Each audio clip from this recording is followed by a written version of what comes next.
In my personal experiences, over the period of time that I've was involved with had these four past relationships, 3 out of the 4 I tried to break it off before they broke it off. And that was such a nightmare. That was a nightmare. So what they first will do is, because they want to be in control of everything, you're not allowed to break up with them. They have to break up with you. So they have to get to you first, because what they want to do is, the way that they keep moving and their motivation is, they have to have a source supply. They have to have a power supply, because it's all based on energy, because they are very insecure people. So if they don't feel like they have anything inside of them, they have to pull from something else. So if they're not ready to discard you and leave you alone yet, and they don't have their second source supply yet, you just messed up their plan. They become very angry, and they will lash out. Woo, it's really bad. I'm telling you this because I've experienced it, and have experienced it recently too. So narcissists also have, sometimes will have a second disorder. One thing that I have noticed just personally is 2 of the people that I was with, they were also sociopaths. Where like it's one extreme to the next. So with me, in 3 of those scenarios where I tried to break it off beforehand, what they try to do, because they want to gain control, is they will baby, I'm so sorry, let me do this, then the flowers are coming, and they're trying to like reel you back in. They're trying to hoover you back in.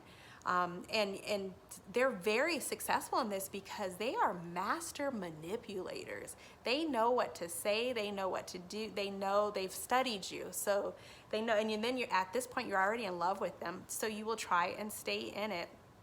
And during the time of you staying in it and thinking that you are working on the relationship, but because keep in mind, you don't know that they're a narcissist until you leave. You really don't. You don't know that they have conned you. So while you're going through this process of trying to keep the relationship together, and your intentions are good, they are racking up on another source supply, sometimes 2 source supplies. I would say 8 times out of 10, if you are in a relationship with a narcissist, they are cheating on you. I'm so sorry to say this, like if you are in this situation and all of this is resonating, you need to be careful, you need to protect yourself, because they are definitely cheating on you. It for sure happened to me 3 out of 4 of my relationships. They were cheating on me. I had no knowledge until towards the end, or until once I broke the relationship up. They already had their source of supply, and I had no idea, because they're so good at what they do. So let's see what else.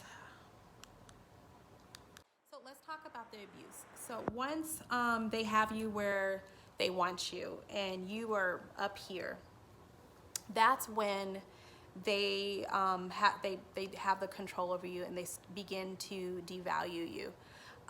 They are master manipulators, so they will manipulate your whole thought process. Like it's crazy how much they can get into your head. It's not even like, when you look back, once you're out of it, you're like, how did that even happen? Like, you are left so confused. For me, something that what I've experienced is someone telling me that I'm insecure, and that that I'm needy or clingy, which I'm a very independent person. I've lived on my own since I was 17 years old. I've never really had roommates or anything like that. I've ran successful businesses. I'm used to being alone, and I can be alone. I know who I am as a person. So, you know, for someone to say that to me is like, huh, what? Okay. But anyways, you know, that was said, but because they are master manipulators, you begin to think about it. I had someone tell me that I needed therapy, and I needed to work on myself. And like, I really, because I cared about this person and believed him, I started going to therapy. And then once I started to get into therapy and I start talking about it, my therapist was like, there's nothing wrong with you. This dude sounds like he's a narcissist. And I started to kind of step back, and I started watching him and how he began to treat me. He completely flipped the script and started to be like really mean to me. And I remember that I was at a certain point in my life of success with one person, and who was also successful, but a narcissist.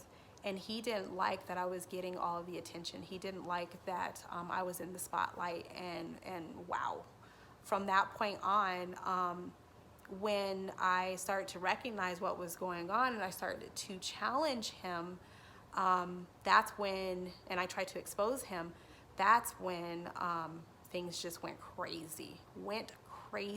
Someone that you would never guess. Like, you think that this person is so perfect and they're kind, and they present themselves like this to the public. So people really believe, oh, this charismatic person is amazing and so kind and nice, but behind closed doors, there's complete chaos, and they are ruining you and obliviating you and making you feel this big. And because you love them, you will do anything to keep them there. So that's really what happened in this situation. But when I began to step back and I started to challenge this person and expose this person, that's when this person started to record phone calls with me without my knowledge, and would coax me into saying certain things about people so he could use it against me, and was like spreading that around, trying to ruin my reputation. And you know, like when you're in a relationship with someone, you have like pillow talk. I don't want to call it pillow talk, but you just confide in your partner. You might say things that you wouldn't normally say to your friends or out in the public, but this is someone that you trust. So they will use all of that against you. They will use that against you. They will begin to lie, make up lies. They will make it seem like you're the one that's crazy. They will try to ruin you. In my last situation, same thing. I tried to break away from the relationship several times, and this person like talked me into staying in the relationship. And because this person was fighting for me, I stayed against what I knew was just not was not the right person for me, but I stayed. And you know, relatively had a healthy relationship, but I started to notice things started to change when I began to challenge him. Another thing that they don't like is if you are a spiritual person and you love God, they have a problem with that. They will reject God. Now, they're not going to full out reject God because they know that that's something that's important to you. So they will act like it's important to them. They will go to church with you. They will do all of that, but nothing's going in there or there. No, it's just another way, like it's another arsenal, another tool to pack in their arsenal. They're going to use it against you. They're going to use it against you. Narcissism is referred to, like in the Bible, as a Jezebel spirit. So you can, you know, look that up and do some research on it. But this has been going on like since the beginning of time.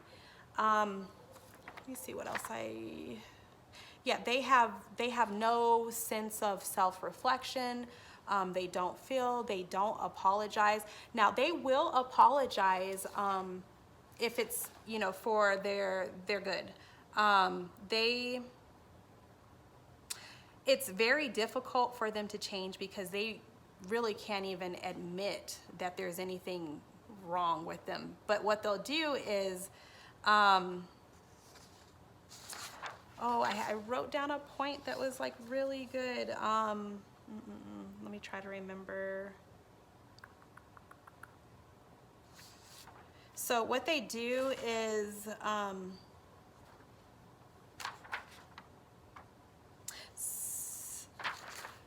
oh goodness, I'm gonna have to try and remember what I wrote down because it was really important.